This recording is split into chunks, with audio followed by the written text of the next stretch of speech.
mi rò pé a máa gba kọ́ ọmọ tó mo fẹ́ play show kan for evidence please. tó di èmi àti ẹ̀sà kòró tó jọ dìwà tọmọtọmọ àtàwọn tó bí tí mo kó dákó wọlé sí London tó jọ dìwà délùú nìyẹn. òyìnbó ní pé if you love me you love my dog. ìyẹn tó jẹ́ kí n gba mọ̀ ẹ́ láàyè láti kó àwọn méjèèjì wọlé sí London. ó dẹ̀ lè kò tí ẹ má pè mí mọ́ etí yóò dé nípa WhatsApp. bẹ́ẹ̀ ni mo sọ torí ẹni tó kó owó tó gbà wọn wọlé sí lóyìnbó wọlé sí London ó wà láyé kò tí ì kú. àwọn àbúrò náà wá ń bì gbogbo tí n bá sọ òótọ́ nínú ìjọ ọmọ kó mẹ́rin. fún mi fóònù nọ́mbà ẹ o mi mọ̀ bóyá wà ń lù yìí o. ọlọ́run ẹ̀ka bá ìkà àdúgbò pọ̀ ni. ṣé erékẹ́ mi sọ lọ nílùú lálẹ́yìn ọlọ́ọ̀bá tẹ̀rẹ̀ káyé mi ò rí ẹbí ẹ̀ rí. àwọn tó wá di bí wọ́n pè èyí ẹni èyí ajá èyí ẹran èyí egun fèrèsì ní ìgbúrò wọn rí nítorí pé mo fi ayé tẹ́ lọ́rùn àròfi ajé obìnrin pé ẹ̀mẹ́ bí obìnrin mi ò fi àjẹlẹ́gbẹ́ fẹ́ mẹ́ bí ẹ̀rí tó fẹ́ jọ́ mi sẹ́nu kankan ìyẹn ló jọ mú wa dòwò pọ̀ tá a fi kẹ́rù tá a fi mú mọ̀ bí. nígbà táwa dé ìgbà ní 1998 early 98 precisely February. ṣé ẹ̀kọ́ wọn ní kí n máa download ẹ̀ mọ́ ní láti play. tí obìnrin rí i pé oyún inú òun tó bá ti bímọ òun á gba ìwé ni ìgbà ẹni mo ti rí i pé yes attitude ẹ ti change. mo ti dé lórí tí wọ́n ti fàyè gbà dúró tí ó ti wà tó ti dé pé no first life lónìí tó di pé wọ́n ń control ayé mi àrà tó bá wùlú lè fún mi dá ṣùgbọ́n obìnrin tó wà ń bọ̀ ọkùnrin ni ó máa control ọkùnrin bàbá tó bí lọ́mọgún ò lè control mi torí mi ò fọ́gà yìí lọ́wọ́ àbá ẹ̀ ibi ọwọ́ ẹbí ẹ̀ ló máa control mi. ibi tí mo ti rí i pé ọ̀rọ̀ ti yàtọ̀ nìyẹn wọ́n ló mú ògùn gbàgbé ẹ wọ mí àwọn ènìyàn pọ̀ rẹpẹtẹ tí wọ́n ń tu itọ́ sí ìta tí wọ́n fẹ́ gẹ̀ sínú ọ̀tọ́ tẹ̀gẹ̀ síta tó sínú obìnrin yẹn she's nothing but a devil ṣé gbọ́ mi obìnrin yẹn she's nothing but a devilish human being. nígbà tá a dé nílùú yìí ìyẹn mẹ́kún wà fún ẹnìkan ní ìwé pẹ́fẹ́ ṣiṣẹ́ wọ́n dẹ̀ nídìí èrò torí there just 3.something million population there. ìbáwọ̀ àwọn àti wọn kìí gbà yẹn kò jọ etí òbímọ rí gan òbímọ torí pé òyìnbó òbímọ tó ń fi sóyún ọmọ ẹ̀. they want tẹ́bá bẹ́ẹ̀ bímọ bẹ́ẹ̀ ni wọ́n máa ń dùn ní because they want population to rise. ká tó bí Olúwabùnmi Anna Afọláṣadé ọmọ yìí wọlé ni wọ́n fi tí jorúkọ ọmọ báwo ni ó ti yọ owó tó ti bẹ̀rẹ̀. mo á wòye pé wájú ò ṣe lọ ìyẹn ò ṣe padà sí mo tẹ̀ ń wò bóyá wèrè yẹn máa sàn lára ẹ̀ maybe something I can manage. ẹ wò mí you cannot manage an adult téèyàn bá ti dá ẹ jẹ́ kó máa bá tiẹ̀ lọ tí ẹ bá ti kọjá 18 kò ṣe tó lè change ẹni ẹ láyé. It is good definitely is good if it is bad it will continue to be bad for the rest of us or our life. ó wá di ọjọ́ kan àṣìṣe àṣìwọ́n kan ọmọkùnrin lèèyàn náà ìyàwó wọn náà tún tún papọ̀ ẹ̀dẹ́ máa jayé orí ẹ̀. wọ́n pe club kan ní naito nílá farahàn gbèdúdú kọ́ bẹ̀rẹ̀ sí ní rí ìrírí ayé nìyẹn kò ṣe ọmọkùnrin tí ó máa ń lò fún ìrìnlẹ̀. ṣé ń gbádùn mi kí wọ́n ń gbọ́ mi ẹjọ́ bá mi sí some love. naito yẹn ni mo lọ ẹ mọ̀ láì gbà yẹn dẹ̀rẹ́ torí pé ó yẹ kí n yàn án kẹ́ ẹ lè rí i pé ẹ̀ǹtẹ̀ bá ní ẹ daṣọ bò láyé tó fẹ́ tún síta ọlọ́run á tún wọn sí lágbára Jésù. èlò ayé ìgbà yẹn pounds lànà ń lù yìí ẹ̀mọ̀ àṣẹ bàbá gbòòrò ọmọ gbòòrò. And this time around I was in my 30s. Awade Neto ṣe fàájì ṣe everything. Ṣé níjọ́ tí mo wá ní mo wà Neto yẹn náà ni mo tún ní social worker or social worker tó fún wa lówó oúnjẹ. Mo pàdé ẹ̀ ń bẹ̀ yẹn wò pé is this not the person I saw in the afternoon? Ṣé gbádùn mi ó wò títí bẹ́ẹ̀ because I've changed completely from the person you saw in the mo ṣe ń bọ̀rọ̀ mi lọ́dọ̀ bá sì yá níta fi jẹ́ adúró nílùú yìí màá mú yẹn wá sí ibẹ̀ ọ̀kìn pèsè lórí Facebook. wọ́n ní kò àní oṣẹ́ òun fi payslip iṣẹ́ tó ṣe rí. so èmi ni kálukú wọn dé lórí ẹ wá sọ fún mi tí mo ti wá di ajá tí mo ti wá di ẹran tó ń tì kiri.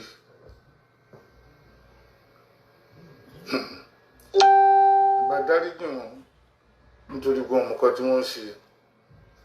So gba tí social worker àti social welfare yẹn ti rí mi nílé ijó torí champion lọ́wọ́ mi bẹ́ẹ̀ tó fún £32.40 lọ́sàn-án tó gbé champion bíi £70 dání nílé ijó because Neto is a very expensive club. ṣé wọ́n pé òróró sọ. tó pé àwọn bíbí working class lọ wọ́n síbẹ̀. àwọn ọ̀rẹ́ mi dájọ́ lọ sí ilé ijó yẹn wọ́n wà láyé wọn tí kú.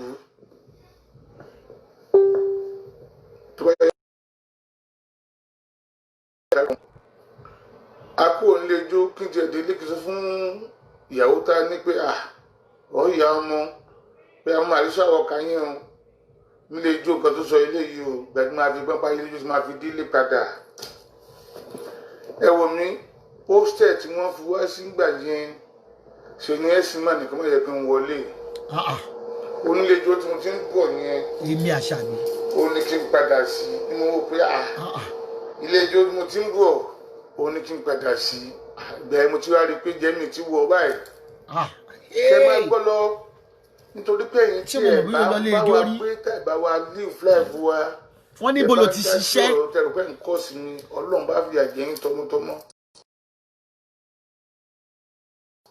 fún ọ̀nà mẹ́wàá torí pé ẹjọ́ ni ayé mi lára ni ọlọ́dẹ máa yin ayé gbogbo yín pátá lára ó kú tó kankan kò láyé. Ọlọ́run tí ì dẹ̀ ló. mo wọ́n kò I won't be able to be fighting with the security man of the place bó ṣe yí gbàdá nìyẹn. ọdún ẹ̀dá ní Dame Street mo ṣe lọ sí Julius Hotel bẹ́ẹ̀ nìyẹn mo jẹ́ abúkì mo jẹ́ lọ sùn jáde nìyẹn. gbàtílẹ̀ dẹ̀ mọ́ pé kí wọ́n á bá pé mọ̀mọ́ ó sà. ẹ wò mí bàbá ìtìní depression. n tí èèyàn ń gbọ́. ìrọ̀ kò rí ọ̀rọ̀ sọ mi ti ọmọ tó ń sọ yìí. tí ọ̀rọ̀ ń gbọ́ mo gbọ́ níjọ́ yẹn bẹ́ẹ̀ mo ti wá wọ̀ pé àbíkú mo ti ọmọ ti wọlé ẹ ti dé ibẹ̀ tán ẹ fẹ́ sọ mí di gbẹ̀wò dání àyè sọkùnrin tó ń gbẹ̀wò dání. ṣé o tí ì ṣe làwọn ẹ̀ ń gbà yẹn. mo sì yà dá dúró ọmọ àwọn nìyẹn. That's our first encounter of separation. That was 1998. àwọn tó wà nílùú yìí tó ti wá lù tipẹ́tipẹ́ màá sọ̀rọ̀ yẹn wá rí i pé ọ̀tọ̀ ni mo ń sọ kò sí rọ́ńbẹ́. wọ́n gbé ibìkan ní St. James Hospital ní Dublin 8. kó wá ọjọ́ kejì kí n lọ bá àwọn ọ̀ṣọ́ ẹ̀wọ̀ kàn yẹn bèbí mo ń gbowó fẹ́ bí tí mo ń gbowó fún ara. lọ́wọ́ ìjọba. mẹ́rin ti gbowó yẹn tún máa kó fún mi mi ò bá obìnrin pín owó súyà rí mi ò fẹ́ mọ iye tán fún wọn. àwọn tó súnmọ́ mi tó jọkùnrin gan máa sọ fún mi pé ń bá ìyàwó ẹ̀ pín owó sóṣíà. ìgbà tó ń jẹun lé òun náà ó ṣe ní pínwó. ṣùgbọ́n ṣe rí òpùrọ́ ọmọ tó ń tà fáwọn èèyàn ẹni tó purọ́ ó mọ̀ lọ́kàn ara ẹ̀. ẹ wọ mi I'm not a blogger. ó tún ṣe blogger. wọ́n sún mi síta mo fún àṣegbò tí mò ń ṣe yìí ṣùgbọ́n dáká sọ torí mi kò ń tó ọ̀la ni. This is a pure jealousy. bí pé o láti mọ ibi tí mo ti ń yọ owó tí mò ń ná because kí ẹ̀ tó gbé champion 70 pounds dání as back achievement as 1998. achievement ni. ṣe ti pé ẹni á nìkan tó ń ṣe ṣùgbọ́n ọ̀sẹ̀ kìíní bí mo ti bí sọ́dọ̀ àwọ̀ká ṣe ń finá mọ́ mi bẹ́ẹ̀ náà nìyàwó tí mo ní mo fi lọ sí ilé ijó náà ṣe ń finá mọ́ mi. màá dárúkọ lónìí nítorí pé ẹnìkan dá lóhùn níjọ́ náà wọ́n ń pè ní Bíọ́lá Ọ̀rẹ́dẹ́yìn. Bíọ́lá Ọ̀rẹ́dẹ́yìn kẹ bí o bá sọ̀rọ̀ rí fi ọ̀run kẹ ọkọ wúmà yẹn.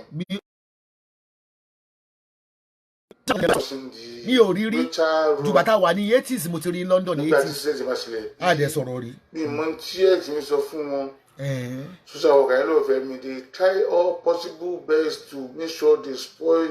yóò mọ̀ dárúkọ àwọn big people ní ìsìn yẹn máa wo. sika application. Bíọ́lá ṣáà sọ̀rọ̀ rí. ó ń bẹ lẹ́yìn àtúndò. gbà tó wà sí ni mo rí kan London ní 80s. nígbà tó wá di 6 weeks owó tán fún wọn yẹn kọ́ ni kò wúyàn ò tún ọkàn lára tèmi torí mi kì í gbọ́ ohun náà mo gbà náà máa ń gbọ́ máa kọ fún. nígbà tó wá di 6 weeks owó tí mò ń ná if I don't fight for this. owó pọ̀. màní bá tó mára ẹ mọ̀ láì gbà yẹn ojú ẹni mo sọ fún 22 years ago nígbà ló bá sọ ọkà jíǹjì ìsìnmáwọ̀ ní tí ò lówó lọ́wọ́ bẹ̀tí bá ti bọ́ gbawó tán. ọmọ Ádámọ̀ ti wà.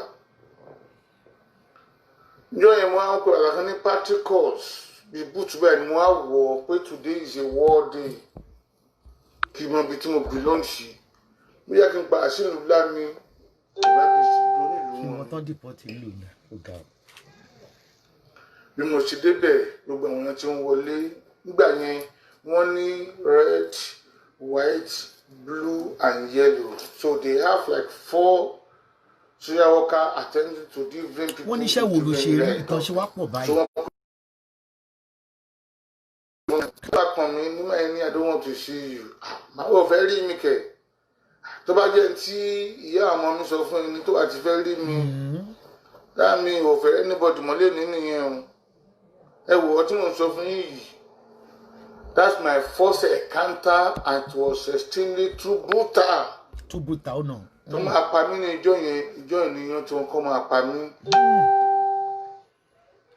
mentally. ẹ wò ní bí àwọn security mẹ́fà tó wà nílẹ̀ adúrójọ yẹn ọ̀rọ̀kọ̀rọ̀ ní o kò yẹ kí n máa sọ. ara pósè náà ni. àmẹ́fà.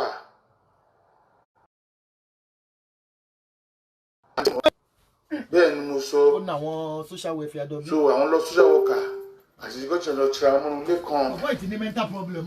torí pé wọ́n ti ń fọṣẹ́ ìdílé àbáyé ara wọn ti pẹ́. ó na èèyàn mẹ́fà. èyí tẹ́ bá mú òótọ́ ọ̀rọ̀ ẹ má dá sí i.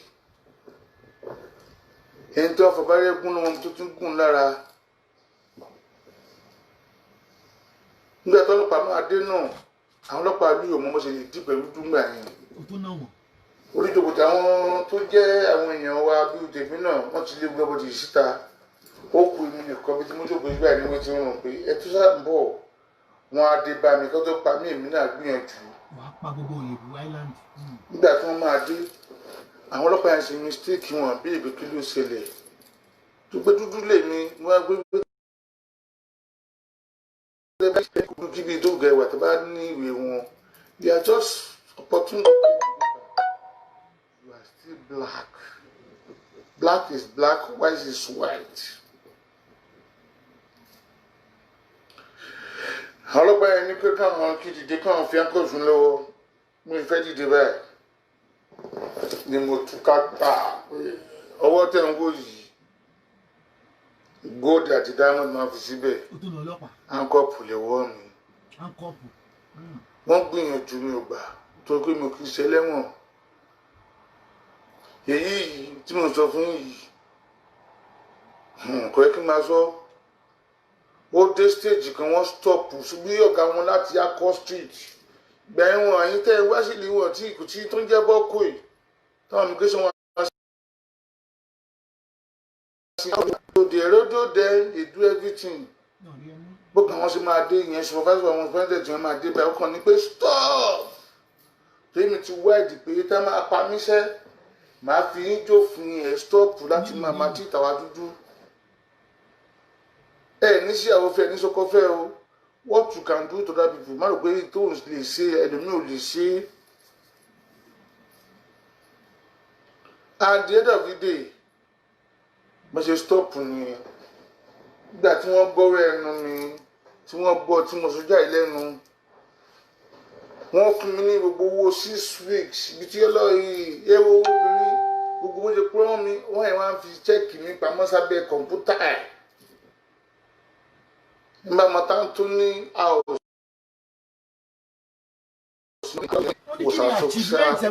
wọ́n ní ṣe òṣìṣẹ́ rí Jesus waste of time. wọ́n fún mi ní gbogbo owó yẹn wọ́n tún fún mi ní extra wọ́n tún fún mi lówó soup tó yá mọ́ lọ́rùn. nígbà tó nà wọ́n tán Bàsúnù wàá gbé dadi yín lọ yọ. mo kà lọ́ọ́ yàrá ẹ̀ nìyẹn wọ́n á fi òun sí Anthony wọ́n á fi mi sí ABC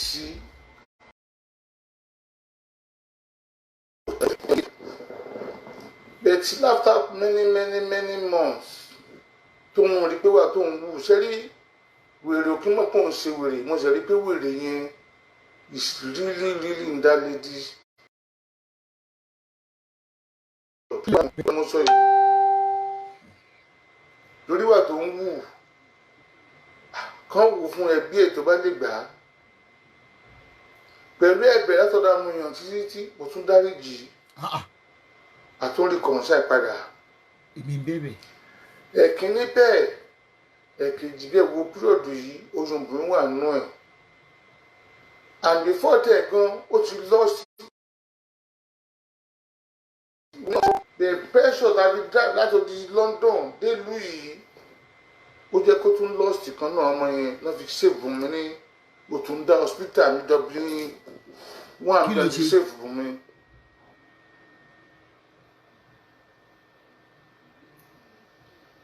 gbogbo pírọ̀dù tí ó wà ó ti move lọ sí Cork City. kì í ṣe Cork. gbàgbé ló dá wá sápò Dublin. Ibiza. ìsàlọ̀ sí Cork. That was 1998. Cork City dáadáa sọ yìí. Cork kọjú kọ́ọ̀sì. bẹ́ẹ̀ ni mélòó wá nílùú gbà yẹn. ṣé wọ́n ò lọ bẹ̀ ni. nígbà tó tún yẹ kí mo gbé ẹ tó gbé ìkànnì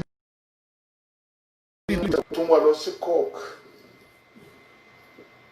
o tún wá mi lọ kí ló wá mi fojú pé èmi lè mọ bẹ́ẹ̀ bẹ́ẹ̀ ló bá ní pé bolo gbómi sáré. ẹ tún pọ̀ àtúnbẹ̀rẹ̀ ó bíbùn mi mo ṣe patí ayé mọ̀. nínú yàrá kan. àwọn ọ̀rẹ́ mi tó láti London àwọn náà lè sọ wọn láyé wọn tí kú. torí sẹ́gun stọ̀ọ̀rì dínú ilé mo fi lóòdù ọtí. inú yàrá kan lẹ́nu mo àti ṣèkó mọ́ mi. dán lọ́mọ ẹ̀ nà rẹpẹtẹ. mi fẹ́ tọ́kì ní varadis tó láwọn ọlọ́pàá ní ìdènà lórí kéèkì bá dẹ̀ ní tẹ̀. ọlọ́mọ yẹn ká bá wèrè dọ̀pọ̀. àmín yẹn pọ̀. gbàdá lè wá gbọ̀ndún. even gbàdá rẹ ọmọ mi tẹ̀ ń wò yẹn on the first black lady. tí wọ́n máa bí sí St. Philbert Hospital in Cork City. nítorí ẹ̀ n tó jẹ tó mu láti day 1 to age of 2 tó fi lórí aṣọ ọ̀fẹ́ ní hospital yẹn fún àtijọba ìlú yìí. àkíkà. tó bá ti dẹ́bìrì tó máa dúdú ti wà láìláńdì. ìgbà náà máa bí kó tó bẹ̀ sí ní change colour. oríṣiríṣi ọ̀nà ara ló gbà láti gbàyà rẹ̀ jẹ́ owó tàbí tó wá ń sọ yìí kó tó gbó bímọ lẹ́ni tó ní pé alápamọ́ ṣiṣẹ́ ni mí.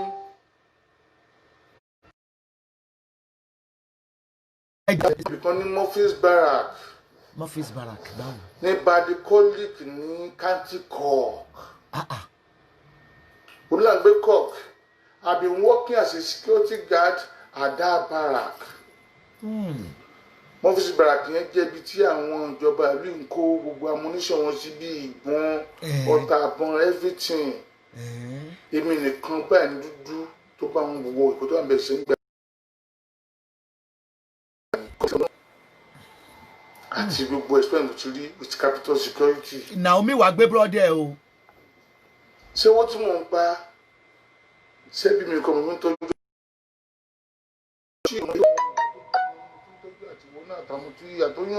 òkè wo ṣe mú tiẹ̀ wọlé. gbogbo táyà tí mò ń sọ yìí ẹ sọ fún iṣẹ́ tó ń ṣe. mi ṣiṣẹ́ rí o. kò ṣiṣẹ́ ọkàn. bẹ́ẹ̀ ni housewife. Movies Barrack in Balikolic kí ni mo ní lọ bẹ̀ tí mo ti ń ṣiṣẹ́ nìyí. kọ́nà wádìí pé bàbá ọdẹ kan o. ń bọ̀ tún yá àtúkò ń bẹ̀rẹ̀ àtúnṣe ìyẹn àti wàá bẹ̀rẹ̀ ní 19th of June 1999. Báwo yẹn náà kò dúdú bí àwọn náà ní first dúdú. Yẹn náà ti di first dúdú. Bẹ́ẹ̀ tó di pé mo ní àwọn ìbò fi máa lé mi fẹ́ máa bá mi sùn lọ́tún lósì. Ibi mo wá dé tí wọ́n ń pè àwọn èèyàn dọ́bílì pé máa. Àmọ́ ìyẹn tó pé ìyàwó tó fẹ́ sílé yìí tó bímọ fún wọn tó ní ti bí wọn tó fi fẹ́ yàwó. Àwọn òyìnbó wọn gùn wọn ní wọn lára wọn ní happy home lọ́jọ́dé ní.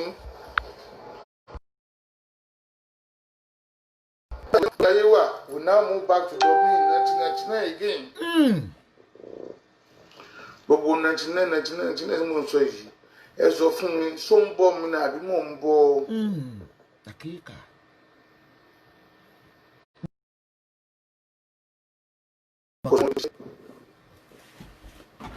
Gbogbo iṣẹ́ tí mo ṣe láyé mi tó sàbọ̀ ẹ̀sà kòró àtàwọn fámìlì mo fi sìn. O ti dárúkọ ló sábọ̀. Adágbà ìjújú o, ọ̀rọ̀ bá ìjújú o, but I believe pé kind man ni mí, but mo rí pé many things ń bẹ̀ gan is not normal.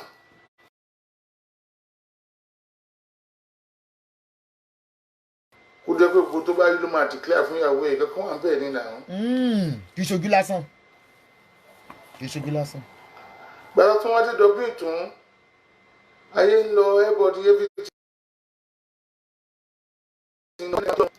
James Aboderin tó wá kú kò kú sẹ́lọ́wọ́ ẹ̀ kò ṣiṣẹ́ kò ṣe wọ́n kó kò sábọ̀. Ló bá tún ṣòkú bàbá mi. Ìmídìrí bàbá àgbo lè ní.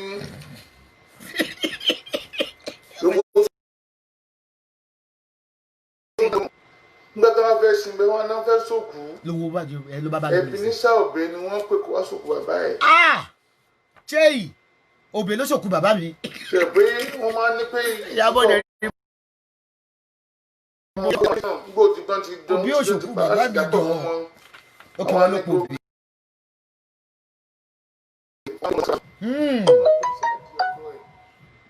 Olú tó kù fún. Ọ̀tẹ́ ẹ̀gbọ́ lẹ́nu.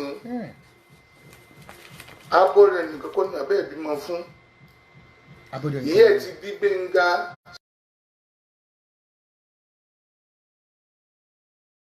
Síbi kan yẹn ẹgbẹ́ yẹn mo ló gbádé tí nígbà tí wọ́n wá sí ìlú yìí. Ètò tó débẹ̀. Mo gbà létí. Bọ̀dá mi tó ga jù ẹ lọ.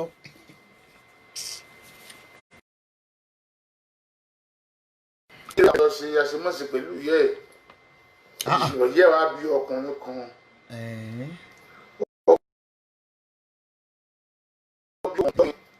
Kò jọ bí ọ̀dọ̀ yọ. Kò jọ dìsébù tiẹ̀ ní pípẹ́ ọ̀dọ̀ yọ dìsébù ní kò gbádùn rárá.